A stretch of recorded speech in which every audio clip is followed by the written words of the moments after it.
Не үчүн намаздан рахат таппай жатабыз туганым? Бир ойлондуңузбу?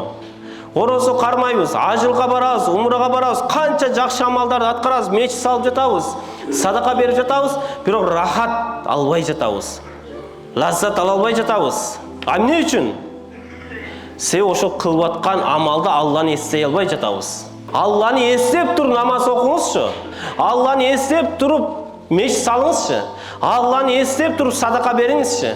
Алланы эстеп жүрүп 30 күн орозо кармаңызчы. Ал орозо башкача болот. Ал орозону Алла Таала айтат, таквачылыкка жеткирет дейт. 2 рекет намазда Алланы эстеп туруп, түбөлүктүү жашоону эстеп туруп намаз окусак, ал намаз хакыйкый, чыныгы намаз болот ошол. Ошол намаздан Алла Таала разы болгон намаз болот. Ошол намаз келип туруп, адамды жамандыктан, күнөөдөн, мункар болгон, тыйылган иштерден тыйып коет экен намаз. Намаз окуп туруп, сооптуу иштерди кылып туруп, рахат таппай жатсак, жаман иштерден арыла албай жаткан болсок, анда Алла Таала талап кылган, Алла Таала каалагандай намаз окуй албай жатабыз.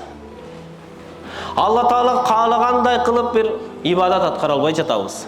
Ошон үчүн туугандар, бир амалды жасаганда айырмасы жок. Кандай амал болбосун? Соода ишиби? Мечит салып атасызбы? Намаз окуп жатасызбы? Конокко бардыңызбы? Конок үйүңүзгө келип жатабы? Баарында Алланы гана эстеп турсак, ушунчалык ошол амалыңыз Кудайдын астында көтөрүлөт экен даражасы.